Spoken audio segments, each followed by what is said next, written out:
Good evening, everyone, and thank you for joining me tonight for another episode of Spinning the Need. Tonight, I'm having on the show a great comedian and a great guy, Chad Zumock, comedian and the host of the podcast, the Sit Down Zumock, a Bunch of B.S. podcast. Chad, always a pleasure. Tony, it's been a long time. How are you? It has been a long time. I'm thinking it's been 10 years at least since we probably at least bumped into each other. When was the Funny Farm? When were those years when it was in Niles? That would probably be 2008, 2009. Yeah. But I think I bumped into you a little bit after that in Cleveland at a comedy show one time. It's been a very long time.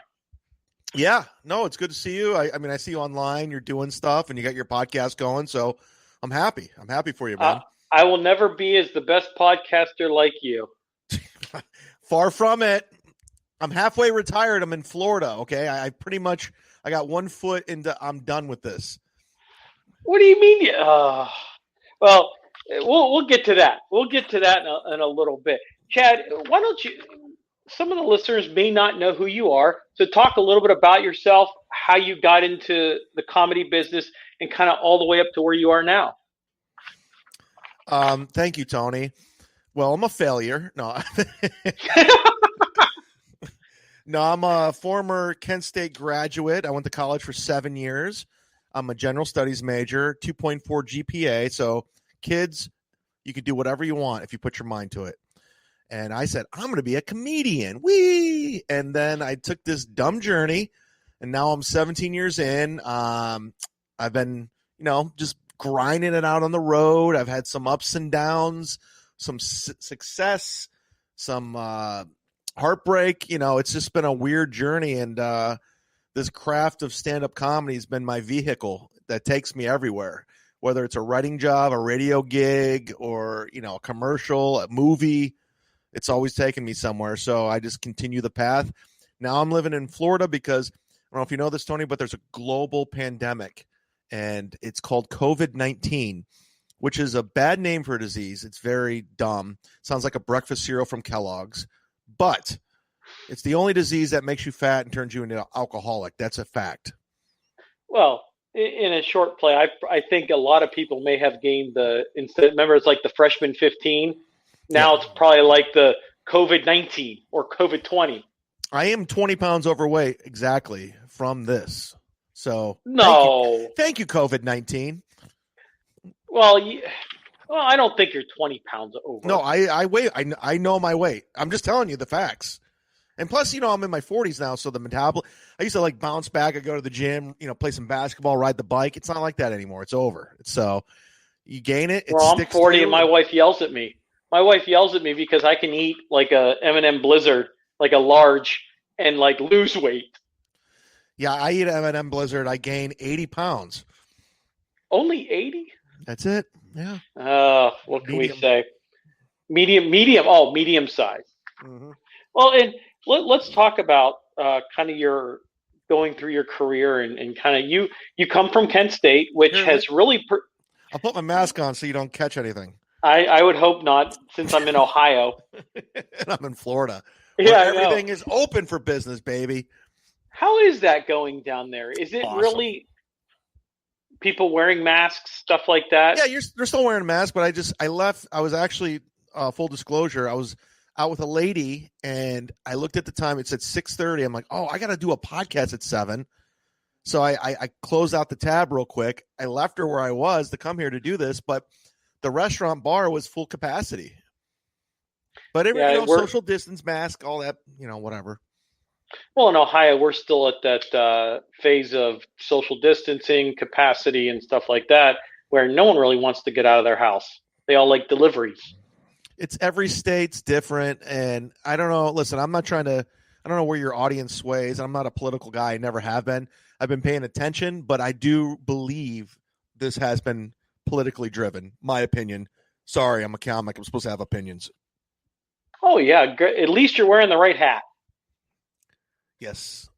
Everyone's, oh yeah, all you fake Clevelanders who are celebrating LeBron's Lakers championship. He doesn't play for the Cavs. He plays for the Lakers. Okay, he won it for Los Angeles, not Cleveland. So I want to remind everyone, this was the championship, 2016, where LeBron left the Cavs. He's no longer with the Cavs. So go celebrate the Lakers championship. I'm going to celebrate the Browns being 4-1. How about that? Hey, I'll take it. I will take 4-1, and I'm a diehard Cleveland fan, and it's great to see us 4-1. Now, I have to ask this. You did a video a while back ago. I don't know how many years ago with this, that you were yelling at a stadium. I don't know if it was the Cleveland Stadium. Am I right? Or that's Mike Polk. You got the wrong guy. He was my roommate for a couple of years, and we were in a sketch group. But didn't you work with him on that? No, I mean, Mike and I worked together for so many years. We did so many videos. We had a public access show. We had a sketch show. We were in a sketch group. So Mike and I, we were so at one point connected that people mistake what he did, what I did. And, that's all him. It's called The Factory of Sadness. So that's all Mike Polk. And we've done shows together. We split headline in Youngstown once. I forgot where, but. Yeah, I remember Polk very well. And I remember watching both of you at that. It was a funny video. And it was funny because one thing that I laughed at, I remember the most, was that when you came down to Youngstown, correct me if I'm wrong, that you were featuring for Basil. Probably. That sounds about right. And he's like, where'd you go to school? And you said Kent State. And he was like, Kent, can't read, can't write, Kent State. And I'm like, oh, I never heard that one before. Oh, I grew up with that. That's almost like a hack line. Well, it's like I know. It is. It's one of those things. And look, so let's talk about your journey through this. You've had some ups and downs, and talk about some of your experiences that you've had that maybe weren't up to what you really wanted. Well, the one thing I've learned being where I am today, and I still have a long way to go, hopefully, we'll see, is you don't know what, and I don't want to sound cliche like I'm a card, you don't know where this is going to send you. At any given moment, life's going to change. Whether you're in a relationship, a job, you just don't know where you'll end up. If you were to ask me 2 years ago, I'd be in Tampa, Florida, living here. I'm like, for what? When? How? And it's just because the journey takes you places, and you just kind of capitalize on opportunities. You meet people, global pandemic. And, with that being said, I almost feel at times I'm almost like a Forrest Gump. I've been a part of some amazing situations. I've been meeting the craziest people you could ever meet. Like, I've met all my idols. I've been in, I mean, I'm not thinking of, for instance, I'm just thinking of like all this amazing things that have happened to me. So you just don't know what's going to happen is what I'm trying to say.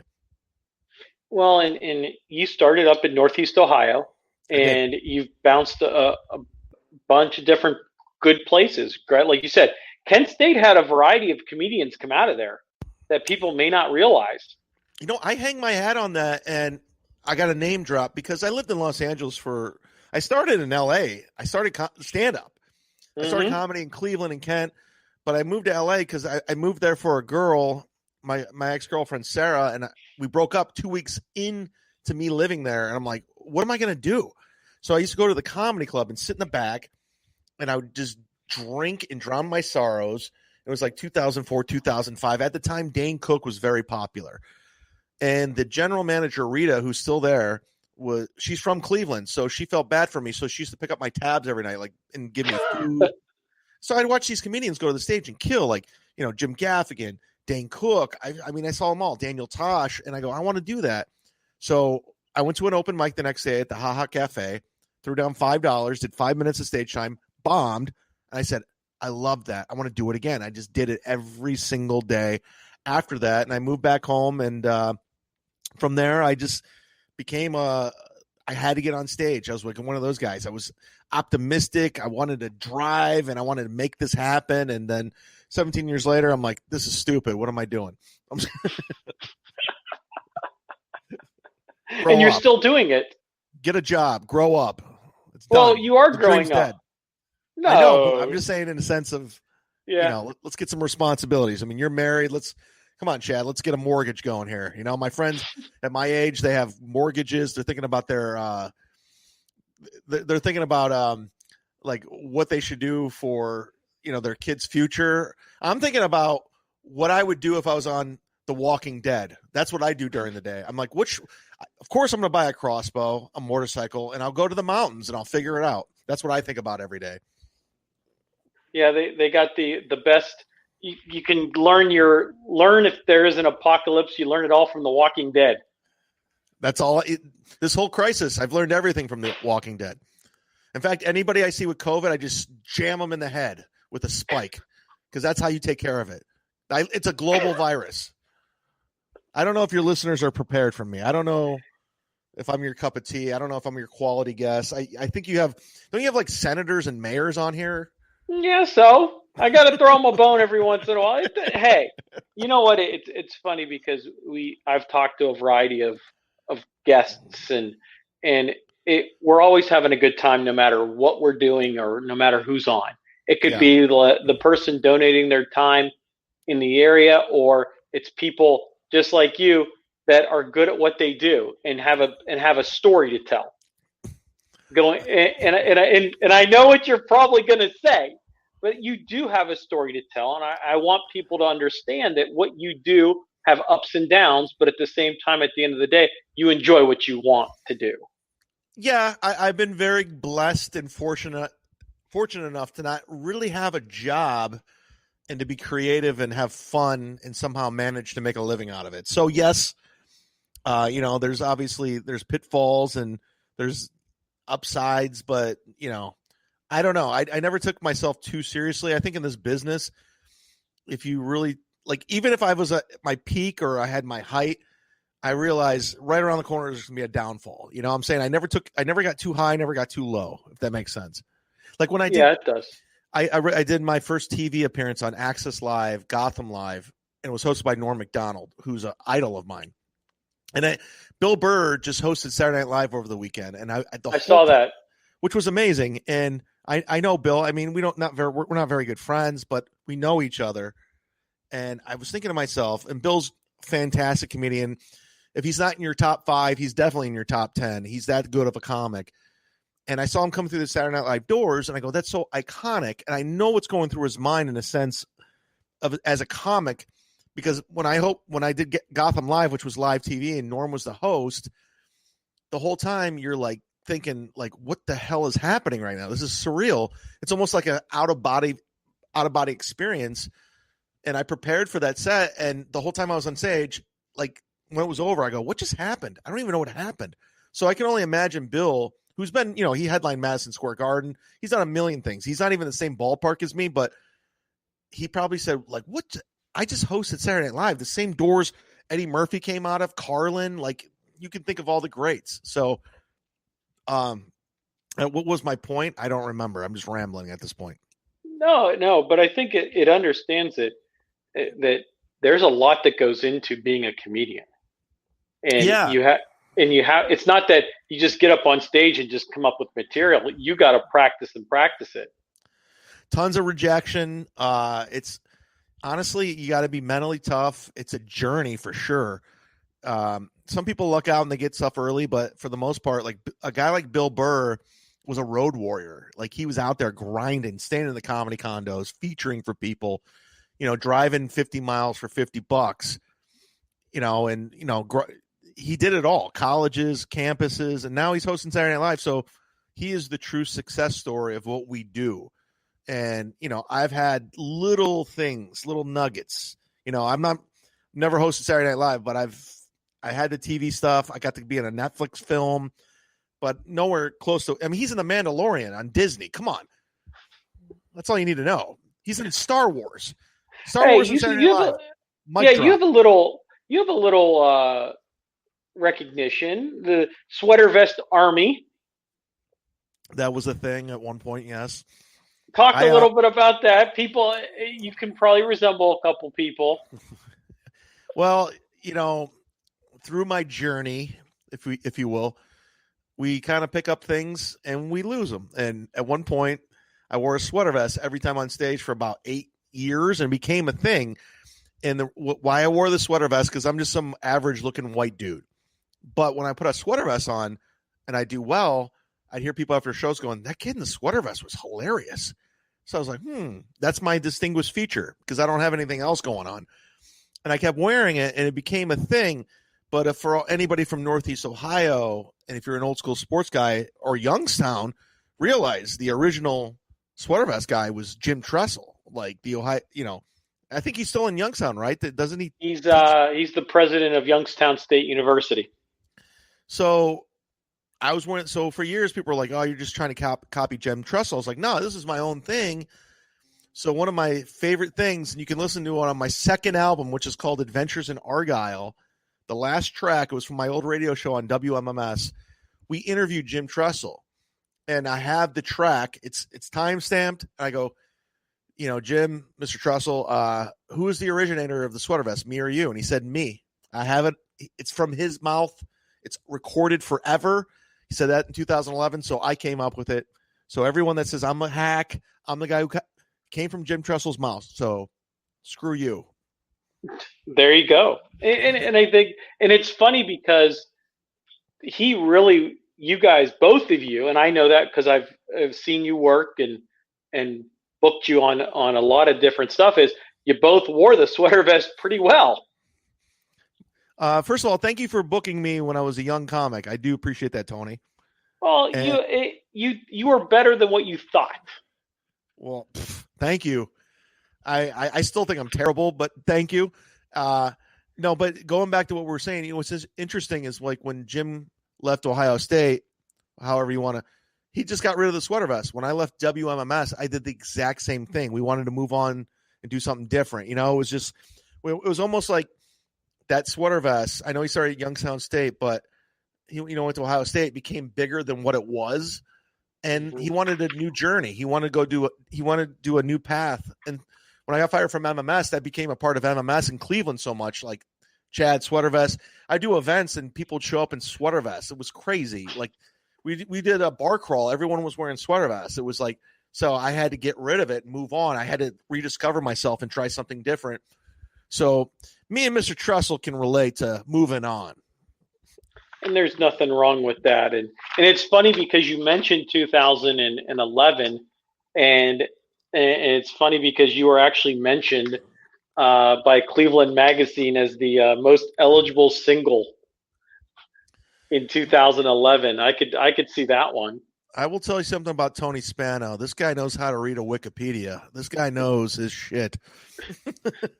Well, actually, I didn't read it from there. I got information. Oh, yeah. It was Google helps. Google helps.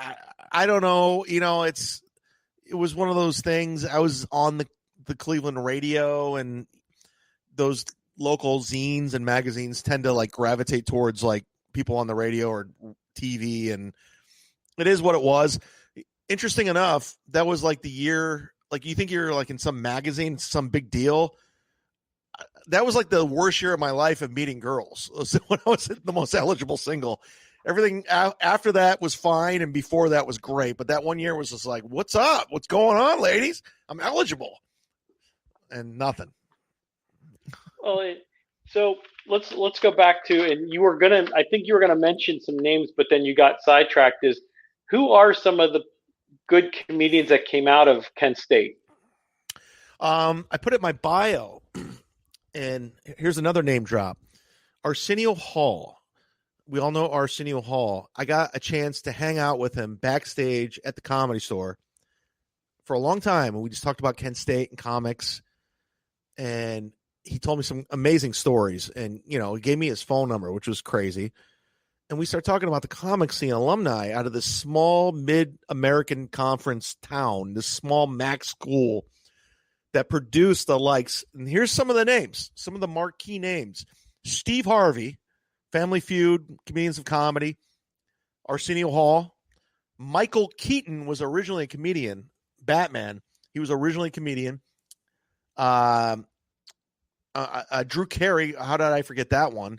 I mean, he had his own TV show. Those are some of the big heavy hitters. And then you got guys like comics like Tammy Pescatelli, who you booked before, Last Comic Standing. And you got a comic who I grew up with, Ryan Dalton, who's been on Sullivan and Son, Steve Byrne, who has a movie coming out. He's, done stuff with Vince Vaughn. You got John Caparulo, who has his own network deal. I mean, the list goes on and on. Like, there's so many great comics that come out of there. And, it's interesting is like, I didn't go there for comedy. I wanted to be a basketball coach. I wanted to play basketball, and I fell into it. And, I think a lot of comics that went there, they didn't want to do comedy. We just fell into it. So I don't know if it's I would love to do a documentary about Kent State and comedy. I think there's something there. I think it'd be interesting. So I think when I was talking to Arsenio, I was hoping he would we should produce this. Instead, he was just like, hey man, yeah, we did go to Kent. Bye, and left. Well, I'm not going to lie. I mean, Northeast Ohio, or at least this part of it, Ohio, Pennsylvania, kind of Kentucky and Indiana, had some really good local regional comedians that were well followed. No, there's great comedy because there's so many comedy clubs in Pennsylvania and Ohio. So you could be one of the reasons why it took me so long to leave and to come back is because you could be a working comic within Indiana. You got Indiana, Ohio, Pennsylvania, Virginia. I mean, you can drive to these clubs, and there's so many of them. And you could be a full-time working comic, and that's what's attractive. So I think that's why a lot of great comics come out of this area. And plus, it's the Midwest. We're hungry. We're trying to figure it out, and it drives you. It pushes you. Now you're in Florida. Now I gave up. Florida. Listen, I was living in Los Angeles. I was moving to New York, and this all happened in the move. And I was actually emceeing for Louis C.K. in Omaha, and I come to Ohio for like a month, and I'm like, I'm not moving to New York. I'm going to Florida. I've always loved Tampa. There was an opportunity there. I love the comedy club. I love the morning show here. I love the scene. And plus, it's warm weather, no state tax. Now I look like a genius. Everything's open. I get on stage. I got friends from New York and LA texting me like, dude, I work every weekend. So, and I'm coronavirus free for everybody out there. You're not holding back on us, right? Yes. I'm not a spreader. Well, and actually, tell us some of the highlights of your career that you've done in the past, and that maybe there's possibilities that you're doing, that you're behind the scenes been doing since COVID. Because COVID, there's not much people have done because comedy shows and comedy businesses have pretty much been shut down. Repeat that, like highlights of my career or highlights of stuff I'm doing now, or both? Highlights of your career and what's coming next. Oh, okay. I mean, I've had some amazing benchmarks, just things. Obviously, I don't know. This is just, there's no like frame of reference now. Like, I mean, getting to headline the Denver Comedy Works, Hollywood Improv, getting to perform on the main stage of the Comedy Store and bringing Joey Diaz to the stage. I'm just saying stuff. Opening for Daniel Tosh, who was a big influence of mine. Having David Tell say I was hilarious to my face. Doing Gotham Live and Norm Macdonald bringing me to the stage and then getting applause breaks in a legendary New York comedy club. Going on one of my favorite radio shows, Bennington, becoming friends with Anthony Cumia on the Cumia Network, which I do. Starting a radio show on MMS from nothing when we're playing music, and it's still going on. I don't listen, but just making it into something, and to bring local comics from Northeast Ohio onto that show to fight for, and that still be a thing. I mean, the list goes on and on. I mean, I can't think of for instance, or just me talking to Arsenio backstage at the Comedy Store. He was one of the originals. I mean, he was in Coming to America with Eddie Murphy. So he had his own show on network TV that was legendary and iconic. So, I mean, I got to do some really cool stuff, performing at the Comedy and Magic Club and having Paul Reiser bring me to the stage. Like, that's a really good one. Yeah. So, I mean, there's like so many, and, unfortunately he was, he's I guess canceled Chris D'Elia putting me in a Netflix film and getting me paid, going on tour with, there's so much stuff. Jim Florentine, great comic, doing a million amazing things. I don't know. I can't name one. I'm just thinking as I go. So there's nothing wrong with that. Well, but you've experienced a lot and learned a lot, and just really talking with those guys and getting to know them, giving you a variety. Like you said, the guy gave you say, hey, you were funny as hell. And that just probably gives you more confidence moving down the road. When Dave Attell, who wrote one of the greatest comedy albums of all time, Skanks for the Memories, watches your set, because he's going on in two comics, you were hilarious. I love this one joke. I'm like, what? You just said that to me? Like, because you don't understand how much that was influential, how much that was in my DNA, and how much I've bit off of you in your joke process and how you write jokes and how much you inspired me. It meant the world to me. And then like 2 years later, I'm walking down the street with a comedian named Kevin Brennan, and David goes, hello, Kevin. Hello, Chad. I'm like, you know my name. You know my name. Imagine your heroes knowing your name, So that was cool within comedy. So I've had other experiences otherwhere, maybe I'll write a book someday that no one will read. Well, everyone's reading nowadays in the pandemic. Maybe I'll put it on TikTok. Oh, there you go. 15 every chapter is 15 seconds. That's where we're going as a society. Attention spans are getting smaller, so. Well, my attention span's been like that for years anyway, so what's the point? I'm gonna put. Why can't I invent it? I'm gonna write a 600-page book with one word on every page. TikTok book. It's called TikTok. Chad Zumock story. Go. Well, and I think that that's. Well, and I think, weren't you a writer on the roast of William Shatner? That was another one. I forgot about that because I was a young comic and MySpace was the thing, right? And Jeff Ross, Jeff Ross kind of reached out because he saw me perform, and a couple other people would say, hey, you guys got any jokes? I'm writing for this roast. So I gave him a bunch of jokes. I was eager, so I watched all those old Dean Martin roasts, and I watched those were funny. Yeah, and I just so I started writing. Excuse me, I have COVID. Kidding. So, excuse it, Grandma. Sorry. Good night. I'm kidding. So I just start writing jokes, and he liked them, and he goes, how much you want for these? And I go, I don't know. I was like, whatever. He's like, what if I got you a Comedy Central credit? And at the time, I'm like, yeah. And that's how I got on Comedy Central credit. So, yeah. Did he use most of or all of your jokes?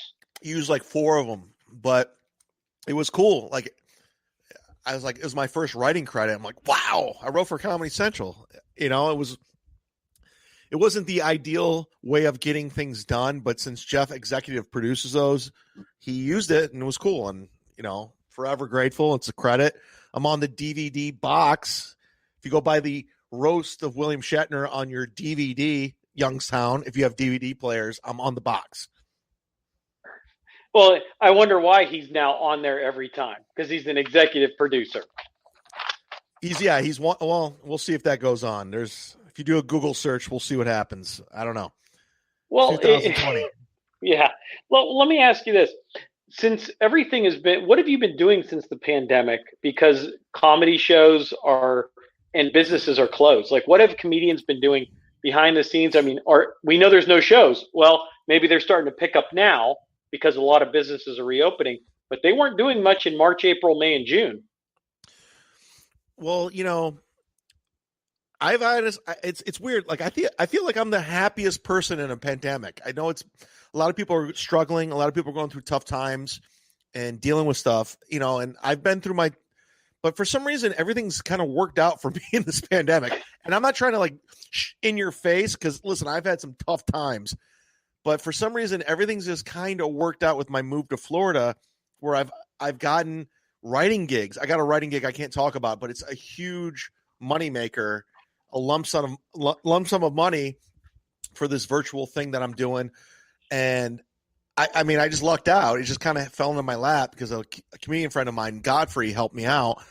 And then I got gigs. I get gigs, and of course, all those years on the road, I just grinded. I just chased money every weekend. I didn't care if I was hosting, featuring, headlining. I just took the gig, and I would live like a nomad. I would just save the cash. I wouldn't spend. I was very frugal.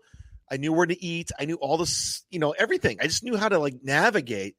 So I had money saved and ready to go. And of course, my podcast, I do a thing on Patreon. You can go to patreon.com/Sit Down Zumock. I get money through that. I get money through Sound Exchange. So it's just kind of all worked out for me from all those years of grinding and not paying attention. But it also gave me a chance to reflect, sit back, and understand, okay, some of this is paying off. Some of it. Well, and I think a lot of people have seen that since they've been in quarantine. Like, they're spending time with their families. They're now just kind of taking a step back and doing a lot of different things from what they would normally not do. Which is fine. Yeah, that's great. I mean, I, of course, don't have a family but if you do, it's a good thing. You can catch up with your kids, your wife, and just, figure out things, go for a walk, do whatever. But yeah, that 1 month, I was in Ohio for a month when this all went down, the lockdown. That's when The Last Dance was rocking with Jordan, which saved me. By the way, that was the best part of the quarantine, was The Last Dance, in my opinion. And I used that time to write, and I was doing a lot of podcasting, and it was therapeutic. It was good. So there is some good coming out of it. Now, are you married, girlfriend? I'm married to 7 people. No, I have no. I think just because I've been so nomadic for so long doing the road, like, I never wanted to drag a lady into the situation. And the reason being is it's a tough life. And being on the radio those 3 years, when you put yourself out there, it's hard. And you meet women or ladies, they feel like they know you and they act like they're cool with it, but they're not, because you get this unwanted attention online and on stage or whatever. And it's hard to deal with. And I always felt comfortable just being by myself and just doing whatever I wanted to do at any time. Like, someone calls me tonight and they're like, dude, this weekend, let's go to Denver. I'm like, I can do it. I have money, and who do I have to tell? Like, I have no wife. I have no girlfriend, no kids. I like freedom. I enjoy freedom. And that's just why. Your grandma in the other room. Yeah. She has COVID now, so I don't know how long she'll be around. I'm just kidding. Sorry, listeners. That's why it says comedian below, okay? Comedian. This below. guy's not funny. People are actually dying out there. Why would he say that about his grandma? Full disclosure, my grandma's dead. Just for the record, she already died, so she doesn't have COVID. Relax. It's, I wouldn't cough on my grandma. See, this is where we are in 2020. I have to explain on a Zoom podcast that was fake. I shouldn't have to do that. I think so. People are so knit that they just, oh my God, you said the wrong thing. Right. I can only imagine what happens when we start getting back into these comedy shows and you guys are doing your jokes. Well, going back to what Bill Burr earlier, he, hosted Saturday Night Live. He's getting all this backlash. I'm like, Bill's been doing that since I met the dude. Nothing's changed. It's just, he calls out, you try to take horrible situations, horrible events, edgy situations, just try to make it funny, because we need to laugh. We need to laugh at all this craziness. And I don't care if you're left, right, in the middle, there is craziness going on right now, and you need to laugh at it because it's way too serious. And we need to take a second and realize the insanity and the ridiculousness of a lot of this.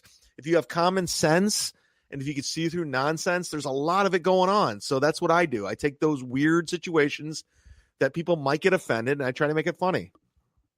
Well, hey, and that's, people sometimes just need a good old laugh.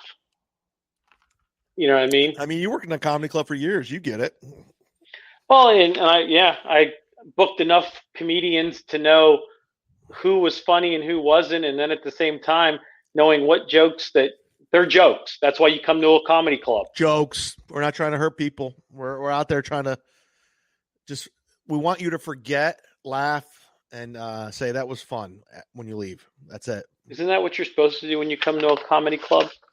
I mean, you get it because you were in the business, but you'd be surprised. I did a show in Palm Harbor this weekend, and I made this joke about, I don't even know what it was about. It was about marriage. I don't want to give away the punchline, but I referred to O.J. Simpson and Nicole Brown, and I got so many groans. I'm like, you realize how smart that was, how I just twisted it. And the whole bit was basically how, I'll give you the premise. I look at marriage like it's two people trying to outlive each other. That's all I look at it. You look at it as love. I look like who wins first? Who's going to survive that person? And then, OJ and them came into it, and go buy my album if you want to hear the punchline. And there's been some other comedians and some other ones that have really towed that line too. Sure. And I think that's what, you want to push the edge. That's what you do. Push the envelope. Take uncomfortable situations and try to make them funny. That's all this is, man. It's like we're up there. We have a microphone, lights, and words. We can't hide behind a bass or a guitar or a band. Like, we're just trying to figure it out. And, and if you have an opportunity to go to a comedy show, you should right now. Support live comedy, support local business. Are they doing live comedy in Youngstown right now? I don't think so. I think we're still I haven't seen anything. I haven't talked to anyone, but I know probably about the beginning of October there was nothing open in that area because of capacity. You can only have a certain amount of people within a room and stuff like that. Mike DeWine. There you go. Well, he's a Republican just like Santos is in Florida. Yeah, why isn't he following with DeSantos? DeSantos is all in. Well, he's like, let's spread the wealth. Well, you know what? I think it's warm weather. I think, I don't want to get too political because I'm. By the way, there's too many comedians being very political, and they're idiots. They're morons. And I know enough to be informed, but I'm not going to tell you how to vote, what you should do. I'm not that comic. Okay, I'm a dummy. Like I said, 2.4 GPA, but I try to stay informed, and I do have an opinion. But it's my opinion. And if you have an opinion, I respect the opinion. Unfortunately, if you have opinion, they feel slighted. They feel like I unfollow you on social media. You're done. You're canceled. And we should have a conversation, right, left, middle, talk about it. Going back to what I was saying about DeSantos, we live in a warm weather state, and everything was on the decline. The deaths, the COVID, everything. So we got to eventually get back. The strands of whatever this is, it's getting weaker and weaker and weaker. So you got to eventually open things up. And I know Florida's the butt of every joke, but I don't know. Everything seems to be fine for us. We'll see. Yeah, well, I know in Ohio, at least where I live, that everything has been increased. More cases, more hospitalizations and stuff like that. So I know at least where I. No, sorry, Anthony. I will say this: like, I'm street smart. I'm not a scientist. I'm not a medical professional. I'm not a politician, by the way. And I don't know how. By the way, I can honestly say my own assessment of the situation is just as good as a politician. I read, I listen. Within my life, I've met a lot of people. I met a ton of people within comedy, whatever, just walks of life, my family. And I will say this honestly, with a lot of people, being a social person, being a public person, I've met I know probably about 10 people who got COVID. Out of those 10 people, one person died who was 96 years old. That's all I'm saying. Out of my little survey of people in my life, people they know, people I've heard from other people, one person who was 96 died. And that's throughout the country, not just Ohio, all over. So I like my survey. I like it. 10 people got COVID. I think 2 of them felt deathly ill. Others said, it was fine. I felt bad for a day. Others I didn't feel anything. So I think it affects people different ways. And I also think we should live our lives. We shouldn't live in fear. Go live your life. Be safe, put on the mask, wash your hands, do whatever you got to do. But eventually we're going to start opening things up, man. We got to get out there. We got to live life. We can't just be in our homes watching Netflix and chilling. But we'll watch you on Netflix. What's that? We'll watch you on Netflix. You can see my arm in a movie where I play a paramedic. You can see my arm because they cut my talking scene. It's called Little Evil. But I got paid, so I don't care. Even if they showed you a finger, you still got paid. I got paid. Well, and it's funny because I think it's going to come down to that. It's going to come down that they're going to have to open up somehow, some way. I mean, They're opening up schools, and you just got to be safe. That's all. I mean, at the end of the day, you just got to be safe, wear the mask, social distance, and go from there. I mean, it's plain and simple. Unfortunately, it's been very politicized with state to state, and I mean, we have state politicians making $200,000 a year with their free housing, telling us how to live our lives. And here's the thing about Ron DeSantis. Again, I said I wasn't getting political. Here we go. He deals with hurricanes and shit all the time. So I trust what he's saying. These state politicians, they're not science. They're just listening to people. Be safe. Like you said, just be safe. Yeah. Well, I didn't vote for DeWine, but I like what he's done. I mean, because we actually had a Youngstowner who actually was the director of public health for DeWine, but she resigned and got forced out. I know DeWine's being safe and he's playing it, Here's my thing. Why do bars close at 10 o'clock in Ohio? I don't know. Does the coronavirus come out at 10:05? Like what's that? No, it's 10:01. 10:01. That's when the coronavirus comes out. So there's a lot of my friends who have local businesses within Northeast Ohio. Some of them, they're not opening again because of what happened, but yet Walmart, all these superstores, they continue to thrive and blow up. But the guy who owned his restaurant, it was his dream to own his restaurant. He got the loan, and now he can't open again because of this, how it was handled. How come he can not have like 4 people in his restaurant at a time during this? How come a guy cutting someone's hair not have, person by person within this? It was handled so poorly. It could have been handled so much differently, but unfortunately we live in a land of lawsuits. So I guess this is what it is. Well, I think that they didn't know what they had at the beginning, but at the end of the day, they know what's going on now. Yeah. In the beginning, you're 100%. We didn't know, but now we do. Because at first we're like, let's not overcrowd the hospitals. Okay, well, they're not overcrowded. So what are we doing now? What's the game plan? Where are we going? What's the end game? Yeah, I'm not sure about that 10 o'clock because you could serve food, but you can't serve alcohol. Which is so stupid. Well, and I understand the sentiment that says, hey, we don't want bars to get crowded. Okay, that's not a problem. Sure. All you got to do is use the capacity limit that you put in reference to restaurants. You said they only could be 50%. Then your bars can only be 50%. I agree. So let me ask you about protest, parades, rallies. Like, what are we doing there? Like, what's the story there? Like, I put out a tweet that was very controversial. It's like, because the Los Angeles Lakers just won the NBA championship, and there were riots going on in LA, like people getting shot. I go, all riots and parades and protests must be at 25%. That's the rule. But it's like, you're fucking, I'm sorry. Damn it. I'm a comic. Sorry, guys. Yeah, I mean, you're ruining local business, man. Like these poor people out there. I mean, it's just, I feel, and Youngstown already had it hard, man. Come on. I used to have a joke in my act. I go, Youngstown looks like the city from a superhero movie and the bad guy won. I will destroy your city. No sequel. Youngstown looks like they got to 1998 and they said, you know what? Screw it. We're staying here.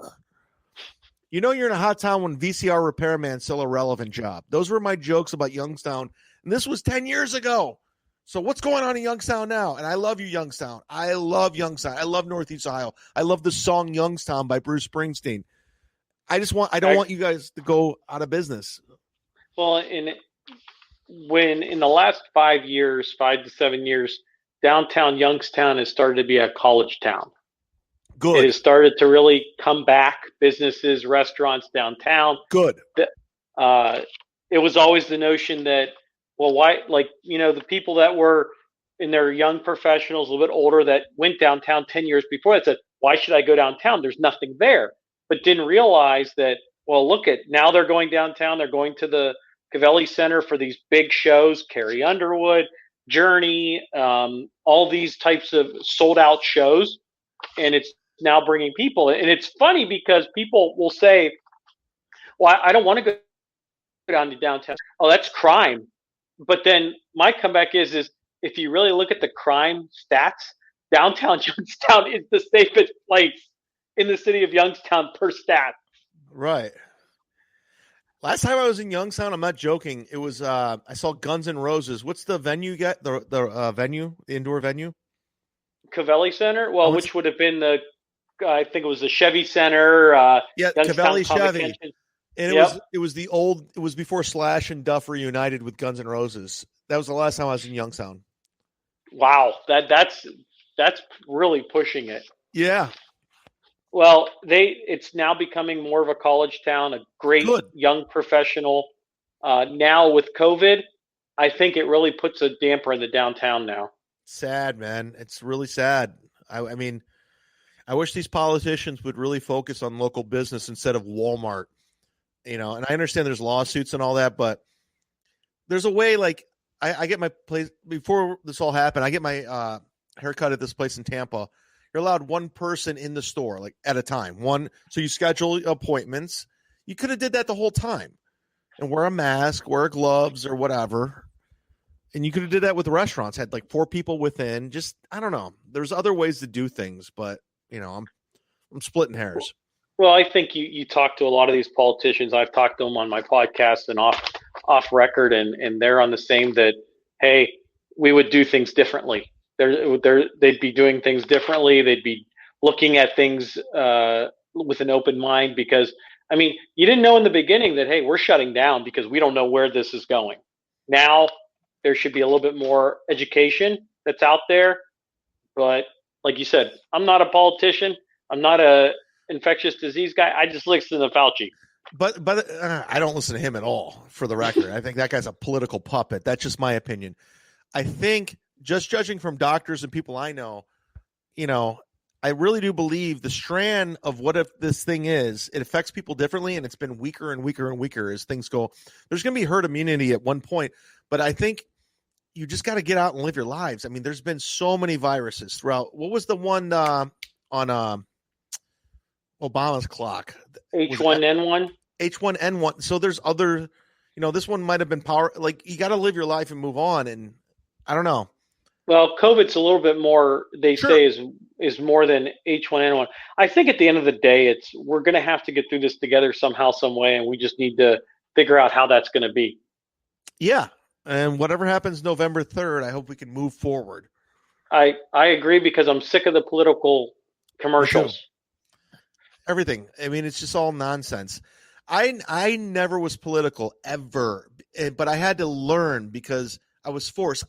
Tony, I miss not knowing my state governor or my state mayor. I don't want to know who Florida's mayor is or governor. I don't want to know who the mayor or governor of Florida is. I want to be dumb. I want to be ignorant, but I have to know this stuff now. And I don't like it because I don't like these people.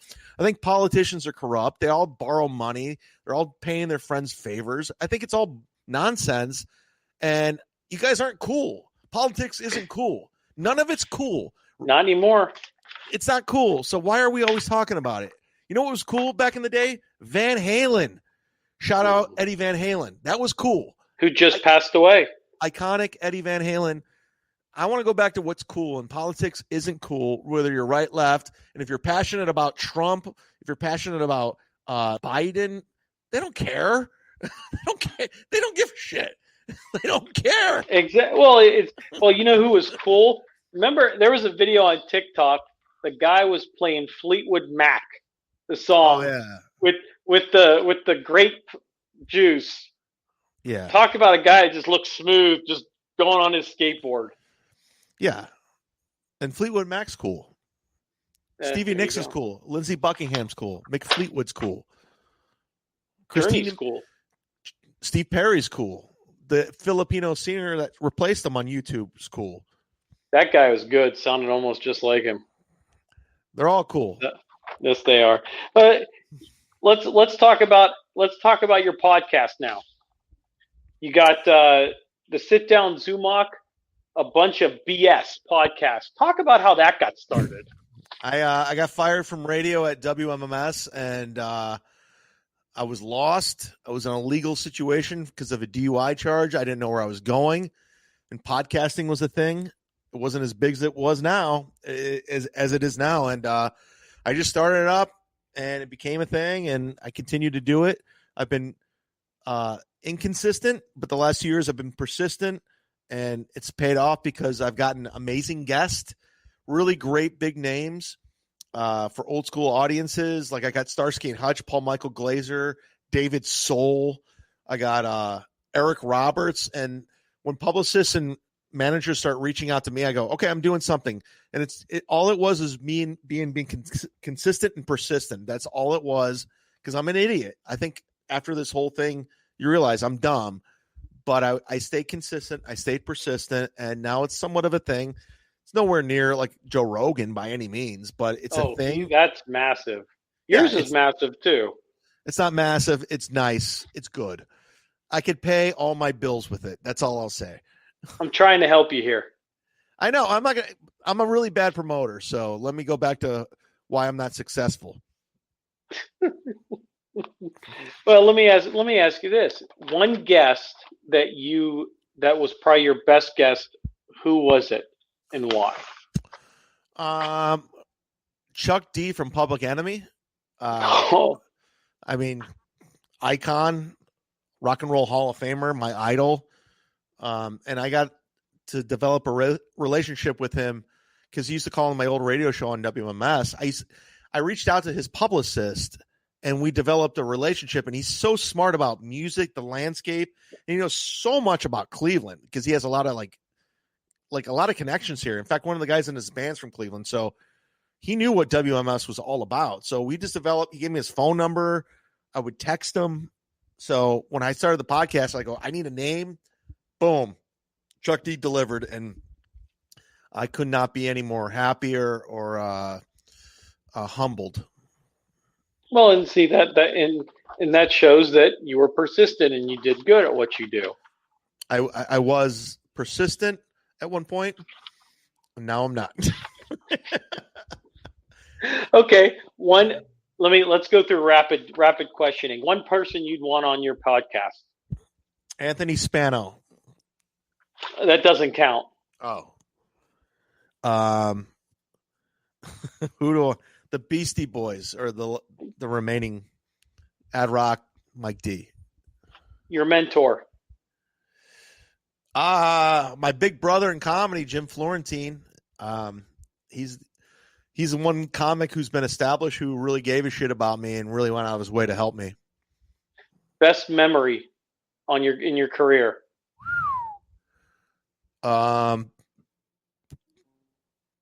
Best memory was probably in my career. Yeah. Let's see.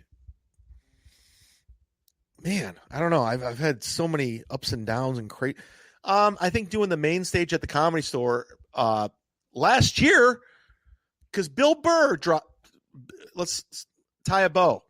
Bill Burr, who just hosted Saturday Night Live. I went to my friend who was booking a show in the main room. I went backstage. Her name's Sarah Mello. And we're hanging out. Bill Burr just canceled. I'm like, oh, people are here to see Bill Burr. Chad, can you go up? I'm like, wait, I'm replacing Bill Burr? Are you serious? So she's like, yeah. And I hadn't been on stage in like 3 weeks at that point. I'm like, yeah, no problem. I'm good to go. I'm going through my notes. I'm on my phone. I go out on the main store, the Comedy Store. Richard Pryor, David Letterman, you name it, Robin Williams. And I'm there, sold out room, doing 10 minutes.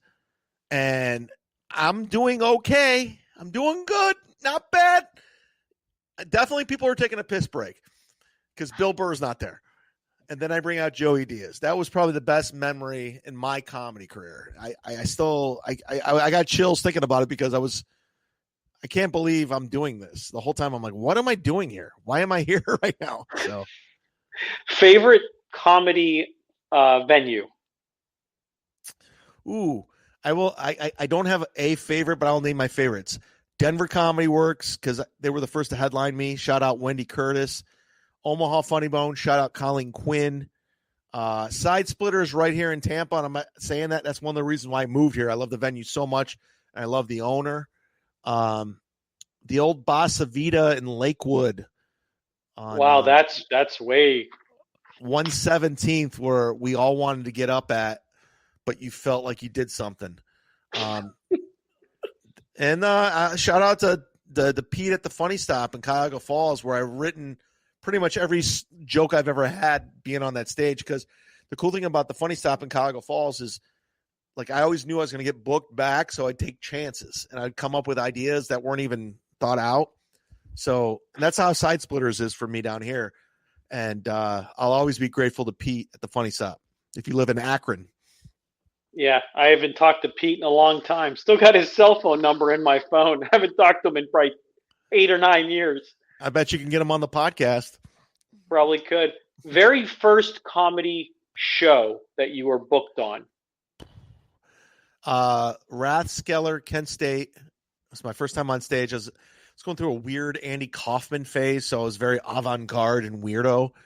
I was still in college at the time, and I did the show. I bombed so badly I didn't do it again for like 5 years. And now look at you now. Then I performed at Champs in the Valley with Mike Polk, who did The Factory of Sadness. In a restaurant, I had no idea what I bombed again, and this was like 2002. Quit again, and then moved to LA and started back up again. 2004. And then the last question I have is, what was your favorite driving distance road trip? And with which comedians? Oh, man. I just did one. I did one with TJ Miller, like right when the quarantine happened. I drove from the Funny Stop to Cincinnati, and he paid me like $1,500 in cash. Oh, that was pretty cool. I'll drive anyone for $1,500 from there to Cincinnati. Yeah, and I don't know, man. I've driven 2 years ago. I was in 32 states. I've driven across this country 1 million times. I've been in every freaking state. Man, I don't know, man. That's a tough one. I don't know. I mean, driving back and forth from Cleveland to Los Angeles, I've done that 1 million times. To New York City, to Florida, to Texas. So, I mean, I don't know, man. They've always, and I got to be honest with you, some of it blurs together, and some of it might just be I'm so delusional and so jaded. I don't even remember. Well, it's always fun because you do what you do and you do it very well, and I know that from firsthand experience. You've always been a good guy, and you gave me some of my early beginnings, so I'll always be grateful, and that's why I'm here right now. That's why I left a very, very attractive girl at the bar to do this. So I do. Well, you should have brought her. Yeah, she's fine. You'll pick it up in about an hour or so. It's they come and go, Mr. Spano. Mine came and stayed. There you go. You won. You won the Matrix. I did win the Matrix. Now she just yells at me every once in a while and calls it a day. It's a good thing. Stability's good. Yes, it is. The one thing I've learned in the quarantine, I didn't do as much road work, and I got to do a normal routine like going to the gym and grocery store, and I miss it. So it's cool. Cool. Well, Chad, I appreciate you taking time out of your busy schedule and leaving the girl at the bar to come on to my podcast.